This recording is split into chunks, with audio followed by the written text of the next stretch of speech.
जय श्री कृष्ण, राधे कृष्ण। ओम नमो भगवते वासुदेव। 16वें श्लोक में भगवान ने बताया कि ब्रह्म लोक तक को प्राप्त होने वाले लौट कर आते हैं और मेरे को प्राप्त होने वाले लौट कर नहीं आते। परंतु किस मार्ग से जाने वाले लौट कर नहीं आते और किस मार्ग से जाने वाले लौट कर आते हैं, ये बताना बाकी रह गया। अतः उन दोनों मार्गों का वर्णन करने के लिए भगवान आगे के श्लोक में उद्घोष करते हैं। जीवित अवस्था में ही बंधन से छूटने को सद्यो मुक्ति कहते हैं। अर्थात जिनको यहाँ भी भगवत प्राप्ति हो गई है, भगवान में अनन्य भक्ति हो गई, अनन्य प्रेम हो गया, वे यहाँ भी परम संसिद्धि को प्राप्त हो जाते हैं। दूसरे जो साधक किसी सूक्ष्म वासना के कारण ब्रह्मलोक में जाकर क्रमशः ब्रह्मा जी के साथ मुक्त हो जाते हैं, उनकी मुक्ति को क्रम मुक्ति कहते हैं। जो केवल सुख भोगने के लिए ब्रह्मलोक आदि लोकों में जाते हैं, वे फिर लौट कर आ जाते हैं। इसको पुनरावृत्ति कहते हैं। सद्यो मुक्ति का वर्णन तो 15वें श्लोक में हो गया, पर क्रम मुक्ति और पुनरावृत्ति का वर्णन करना बाकी रह गया। अतः इन दोनों का वर्णन करने के लिए भगवान आगे का प्रकरण आरंभ करते हैं। पीछे छूटे हुए विषय का लक्ष्य कराने के लिए यहाँ तू अव्यय का प्रयोग हुआ है। ऊर्ध्व गति वाले को काल अभिमानी देवता जिस मार्ग से ले जाता है, उस मार्ग का वाचक यहाँ काल शब्द लेना चाहिए, क्योंकि आगे 26वें और 27वें श्लोक में इसी काल शब्द को मार्ग के पर्यायवाची गति और श्रुति शब्द को भी कहा गया है। कहने का तात्पर्य है कि अनावृत्त ज्ञान वाले पुरुष ही अनावृत्ति में जाते हैं और आवृत्त ज्ञान वाले पुरुष ही आवृत्ति में जाते हैं। जो सांसारिक पदार्थों और भोगों से विमुख होकर परमात्मा के सम्मुख हो गए हैं, वे अनावृत्त ज्ञान वाले हैं। अर्थात उनका ज्ञान विवेक ढका हुआ नहीं है, प्रत्युत जागृत है। इसलिए वे अनावृत्ति के मार्ग में जाते हैं, जहां से फिर लौटना नहीं पड़ता। निष्काम भाव होने से उनके मार्ग में प्रकाश अर्थात विवेक की मुख्यता रहती है। सांसारिक पदार्थों और भोगों में आसक्ति, कामना और ममता रखने वाले जो पुरुष अपने स्वरूप से तथा परमात्मा से विमुख हो गए हैं, वे आवृत ज्ञान वाले हैं। अर्थात उनका ज्ञान विवेक ढका हुआ है, इसलिए वे आवृत्ति के मार्ग में जाते हैं, जहां से फिर लौटकर जन्म मरण के चक्र में आना नहीं पड़ता। सकाम भाव होने से उनके मार्ग में अंधकार अर्थात अविवेकता की मुख्यता रहती है। जिनका परमात्मा प्राप्ति का उद्देश्य है, पर भीतर में आंशिक वासना रहने से जो अंतकाल में विचलित मानसा होकर पुण्यकारी लोगों भोग भूमियों को प्राप्त करके फिर वहां से लौटकर आते हैं, ऐसे योग भ्रष्टों को भी आवृत्ति वालों के मार्ग के अंतर्गत लेने के लिए यह जीव पद आया है। यह योगिन पद निष्काम और साकाम दोनों पुरुषों के लिए आया है। जो परिवर्तनशील प्रकृति के साथ संबंध रखता है, उसको पीछे लौटकर आना पड़ता है, परंतु जो परिवर्तनशील प्रकृति के साथ संबंध नहीं रखता, उसको पीछे लौटकर नहीं आना पड़ता। अब उन दोनों में से पहले शुक्ल मार्ग का अर्थात लौटकर न आने वालों के मार्ग का वर्णन करते हैं। इस भूमंडल पर शुक्ल मार्ग में सबसे पहले अग्नि देवता का अधिकार रहता है। अग्नि रात्रि में प्रकाश करती है, दिन में नहीं, क्योंकि दिन के प्रकाश की अपेक्षा अग्नि का प्रकाश सीमित है। अतः अग्नि का प्रकाश थोड़ी दूर तक, थोड़े देश में तथा थोड़े समय तक रहता है, और दिन का प्रकाश बहुत दूर तक तथा बहुत समय तक रहता है। शुक्ल पक्ष 15 दिनों का होता है, जो कि पितरों की एक रात है। इस शुक्ल पक्ष का प्रकाश आकाश में बहुत दूर तक और बहुत दिनों तक रहता है। इसी तरह से जब सूर्य भगवान उत्तर की तरफ चलते हैं, तब उसको उत्तरायण कहते हैं, जिसमें दिन का समय बढ़ता है। वह उत्तरायण 6 महीनों का होता है, जो कि देवताओं का एक दिन है। उस उत्तरायण का प्रकाश बहुत दूर तक और बहुत समय तक रहता है। जो शुक्ल मार्ग में अर्थात प्रकाश की बहुलता वाले मार्ग में जाने वाले हैं, वे सबसे पहले ज्योति स्वरूप अग्नि देवताओं के अधिकार में आते हैं। जहां तक अग्नि देवता का अधिकार है, वहां से पार कराकर अग्नि देवता उन जीवों को दिन के देवताओं को सौंप देता है। दिन का देवता उन जीवों को अपने अधिकार तक ले जाकर शुक्ल पक्ष के अधिपति देवता के समर्पित कर देता है। और शुक्ल पक्ष का अधिपति देवता अपनी सीमा को पार कराकर उन जीवों को उत्तरायण के अधिपति देवता के सुपुर्द कर देता है। फिर वह उत्तरायण का अधिपति देवता उनको ब्रह्मलोक के अधिकारी देवता के समर्पित कर देता है। इस प्रकार वे क्रम पूर्वक ब्रह्मलोक में पहुंच जाते हैं। ब्रह्मा जी की आयु तक वे वहां रहकर महाप्रलय में ब्रह्मा जी के साथ ही मुक्त हो जाते हैं, सच्चिदानंद घन परमात्मा को प्राप्त हो जाते हैं। यहाँ ब्रह्मविद पद परमात्मा को परोक्ष रूप से जान सके, अपरोक्ष रूप से अनुभव करने वाले ब्रह्म ज्ञानियों का नहीं। कारण कि अगर वे अपरोक्ष ब्रह्म ज्ञानी होते तो यहाँ ही मुक्त, सत्यो मुक्त और जीवन मुक्त हो जाते और उनको ब्रह्मलोक में जाना ही नहीं पड़ता। परिशिष्ट भाव यह है कि पहले साधन अवस्था में जिनके भीतर ब्रह्मलोक की वासना अथवा अपने मत का आग्रह रहा है, वे क्रम मुक्ति से अपने ब्रह्मलोक में जाते हैं और फिर महाप्रलय आने पर ब्रह्मा जी के साथ मुक्त हो जाते हैं। ब्रह्मा की आयु पूर्ण होने पर जब महाप्रलय उपस्थित होता है, तब वे संपूर्ण शुद्ध अंतकरण वाले पुरुष ब्रह्मा जी के साथ ही परम पद में प्रविष्ट हो जाते हैं।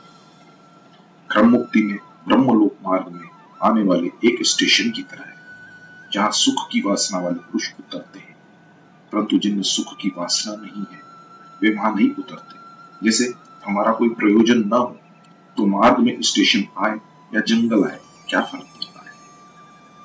उपनिषदों में शुक्ल मार्ग के क्रम का अलग अलग ढंग से वर्णन आता है।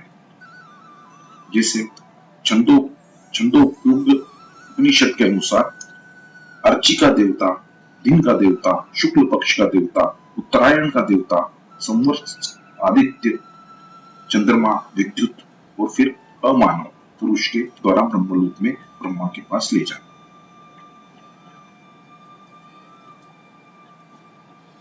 अब आगे के श्लोक में कृष्ण मार्ग का अर्थात लौट कर आने वालों के मार्ग का वर्णन करते हैं।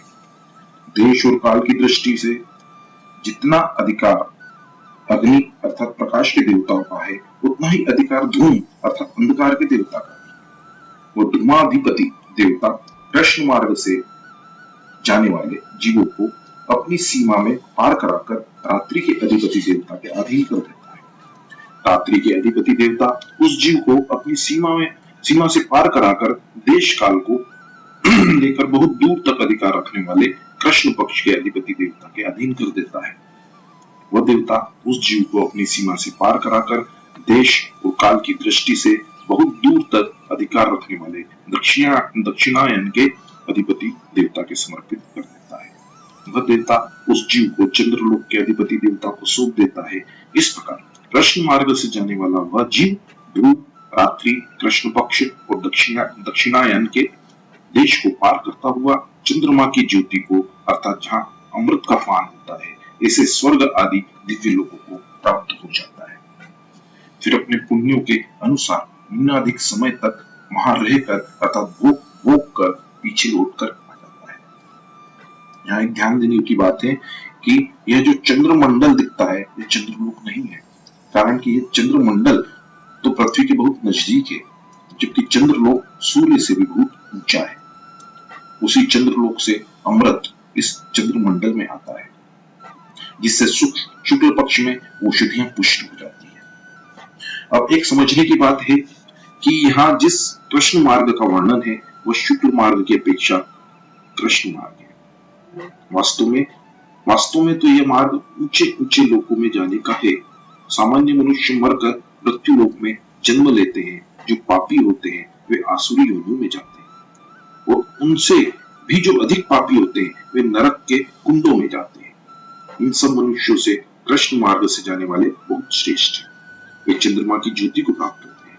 ऐसा कहने का यही तात्पर्य है कि संसार में जन्म मरण के जितने मार्ग हैं उन सब मार्गों से ये कृष्ण मार्ग ऊर्ध्व गति का होने से श्रेष्ठ है और उनकी अपेक्षा प्रकाशमय है। कृष्ण मार्ग से लौटते समय वह जीव पहले आकाश में आता है, फिर वायु के अधीन होकर बादलों में आता है और बादलों में से वर्षा के द्वारा भूमंडल पर आकर अन्न में प्रवेश करता है। फिर कर्मानुसार प्राप्त होने वाली योनि के पुरुष में अन्न के द्वारा प्रवेश करता है और पुरुष से स्त्री जाति में जाकर शरीर धारण करके जन्म लेता है। इस प्रकार वह जन्म मरण के चक्कर में पड़ा रहता है, पड़ जाता है। यहाँ साकाम मनुष्य को भी योगी क्यों कहा गया है? इसके अनेक कारण हो सकते हैं। जैसे गीता में भगवान ने मरने वाले प्राणियों की 3 गतियां बताई है, ऊर्ध्व गति, मध्य गति और अधोगति। इनमें से ऊर्ध्व गति का वर्णन इस प्रकरण में हुआ है। मध्य गति और अधोगति से ऊर्ध्व गति श्रेष्ठ होने के कारण यहाँ साकाम मनुष्य को भी योगी कहा गया है। जो केवल भोग भोगने के लिए ही ऊंचे लोकों में जाता है, उसने संयम पूर्वक इस लोक के भोगों का त्याग किया है। इस त्याग से उसकी यहाँ के भोगों के मिलने और न मिलने में ममता हो गई है। इस आंशिक ममता को लेकर ही उसको यहाँ योगी कहा गया है। तीसरा, जिसका उद्देश्य परमात्मा प्राप्ति का है, वह अंत काल में किसी सूक्ष्म भोग वासना के कारण वे योग से विचलित मानसा हो जाते हैं, तो वे ब्रह्मलोक आदि ऊंचे लोकों में जाते हैं और वहां बहुत समय तक रहकर पीछे यहाँ भूमंडल पर आकर शुद्ध श्रीमानों के घर में जन्म लेते हैं। ऐसे योग भ्रष्ट मनुष्य को भी जाने का यही मार्ग, कृष्ण मार्ग होने से यहाँ सकाम मनुष्य को भी योगी कर दिया गया है। भगवान ने पीछे श्लोक में ब्रह्मा को प्राप्त होने वाले के लिए ब्रह्मविदा जनक कहकर बहुवचन का प्रयोग किया और यहाँ चंद्रमा की ज्योति को प्राप्त होने वाले के लिए योगी कहकर एक वचन का प्रयोग किया। इससे ऐसा अनुमान होता है कि सभी मनुष्य परमात्मा की प्राप्ति के अधिकारी हैं और परमात्मा की प्राप्ति सुगम है, कारण कि परमात्मा सबको स्वतः प्राप्त है। स्वतः प्राप्त तत्व का अनुभव बड़ा सुगम है, इसमें करना कुछ नहीं पड़ता है, इसलिए बहुवचन का प्रयोग किया गया है। परंतु स्वर्ग आदि की प्राप्ति के लिए विशेष क्रिया करना पड़ती है, पदार्थों का संग्रह करना पड़ता है, विधि विधान का पालन करना पड़ता है। इस प्रकार स्वर्ग आदि को प्राप्त करने में भी कठिनता है तथा प्राप्त करने के बाद फिर पीछे लौट कर भी आना पड़ता है, इसलिए यहाँ एक वचन दिया गया है। जिनका उद्देश्य परमात्मा प्राप्ति का है परंतु सुख भोग की सूक्ष्म वासना सर्वथा नहीं मिटी है, वे शरीर छोड़कर ब्रह्मलोक में जाते हैं।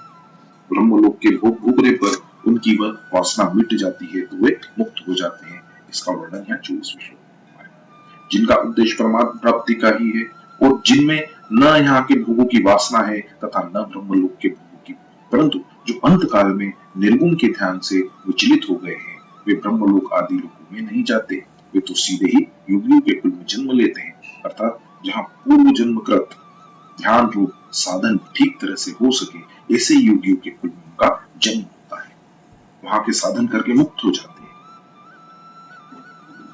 उपयुक्त दोनों साधनों का उद्देश्य तो एक ही रहा है, पर वासना में अंतर रहने के कारण एक तो ब्रह्मलोक में जाकर मुक्त होते हैं और एक सीधे ही योगियों के कुल में उत्पन्न होकर साधन करके मुक्त हो जाते हैं। जिनका उद्देश्य ही स्वर्ग आदि लोक ऊंचे ऊंचे लोकों के सुख भोगने का है, वे यज्ञ आदि शुभ कर्म करके ऊंचे ऊंचे लोकों में जाते हैं और वहां के दिव्य भोगों को भोग कर पुण्य क्षीण होने पर पीछे लौटकर आ जाते हैं, अर्थात जन्म मरण को प्राप्त होते हैं।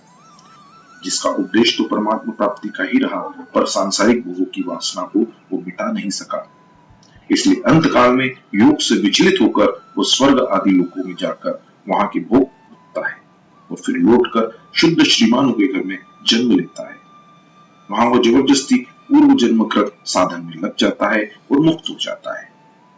उपयुक्त दोनों साधकों में एक का तो उद्देश्य ही स्वर्ग के सुख भोग का है, इसलिए वह पुण्य कर्मों के अनुसार वहां के भोगों में भोग कर पीछे लौट कर आ जाता है। परंतु जिसका उद्देश्य परमात्मा का है और वह विचार द्वारा सांसारिक भोगों का त्याग भी करता है, फिर भी वासना नहीं मिटी, तो अंत में भोगों की याद आने पर वह स्वर्ग आदि लोगों को जाता है। उसने जो सांसारिक भोगों का त्याग किया है उसका बड़ा भारी महात्म्य है, इसलिए वह उन लोगों में बहुत समय तक भोग भोग कर यहाँ श्रीमानों के घर में जन्म लेता है। सामान्य मनुष्यों की धारणा है कि जो दिन में शुक्ल पक्ष में व उत्तरायण में मरते हैं वे तो मुक्त हो जाते हैं, पर जो रात में कृष्ण पक्ष में और दक्षिणायन में मरते हैं उनकी मुक्ति नहीं होती। ये धारणा ठीक नहीं है, कारण कि यहाँ जो शुक्ल मार्ग और कृष्ण मार्ग का वर्णन हुआ है वह ऊर्ध्व गति को प्राप्त करने वालों के लिए ही हुआ है। इसलिए अगर ऐसा ही मान लिया जाए कि दिन आदि में मरने वाले मुक्त होते हैं और रात आदि में मरने वाले मुक्त नहीं होते, तो फिर अधोगति वाले कम मरेंगे। क्योंकि दिन रात, शुक्ल पक्ष, कृष्ण पक्ष और उत्तरायण दक्षिणायन को छोड़कर दूसरा कोई समय है ही नहीं। वास्तव में मरने वाले अपने अपने कर्मों के अनुसार ही ऊंच नीच गति हो जाते हैं। वे चाहे दिन में मरे, चाहे रात में, चाहे शुक्ल पक्ष में मरे, चाहे कृष्ण पक्ष में, चाहे उत्तरायण में मरे, चाहे दक्षिणायन में। इसका कोई नियम नहीं है। जो भगवत भक्त है वो जो केवल भगवान के ही परायण है, जिनके मन में भगवत दर्शन की ही लालसा है, जैसे भक्त दिन में या रात में, शुक्ल पक्ष में या कृष्ण पक्ष में, उत्तरायण में या दक्षिणायन में, जब कभी शरीर छोड़ते हैं तो उनको लेने के लिए भगवान के पार्षद आते हैं। पार्षदों के साथ वे सीधे भगवत धाम में पहुंच जाते हैं। यहाँ एक शंका होती है कि जब मनुष्य अपने कर्मों के अनुसार ही गति पाता है, तो फिर भीष्म जी ने, जो तत्वज्ञ जीवन मुक्त महापुरुष थे, दक्षिणायन में शरीर में छोड़कर उत्तरायण की प्रतीक्षा क्यों की? इसका समाधान है कि भीष्म जी भगवत धाम नहीं गए। वे धो नामक वसु अजान देवता थे, जो शाप के कारण मृत्यु लोक में आए थे। अतः उन्हें देवलोक में जाना था। दक्षिणायन के समय देवलोक में रात रहती है, उनके दरवाजे बंद रहते हैं। अगर भीष्म जी दक्षिणायन के समय शरीर छोड़ते तो उन्हें अपने लोक में प्रवेश करने के लिए बाहर प्रतीक्षा करना पड़ती। वे इच्छा मृत्यु तो थे ही, अतः उन्होंने सोचा कि वहां प्रतीक्षा करने की अपेक्षा यही प्रतीक्षा करनी ठीक है, क्योंकि यहाँ तो भगवान श्री कृष्ण के दर्शन होते रहेंगे और सत्संग भी होता रहेगा, जिससे सभी का हित होगा। वहां अकेले पड़े रहकर क्या करें? ऐसा सोचकर उन्होंने अपना शरीर दक्षिणायन छोड़कर उत्तरायण में छोड़ा। विशिष्ट भाव यह है कि निष्काम भाव प्रकाश है और साकाम भाव अंधेरा है। उपनिषदों में कृष्ण मार्ग के क्रम का अलग अलग प्रकार से वर्णन आता है। कृष्ण मार्ग को उपनिषद में पुत्रयान, पितृयान, धूम मार्ग और दक्षिण मार्ग नाम से भी कहा गया है। जय श्री कृष्ण, राधे कृष्ण। ओम नमो भगवते वासुदेवाय।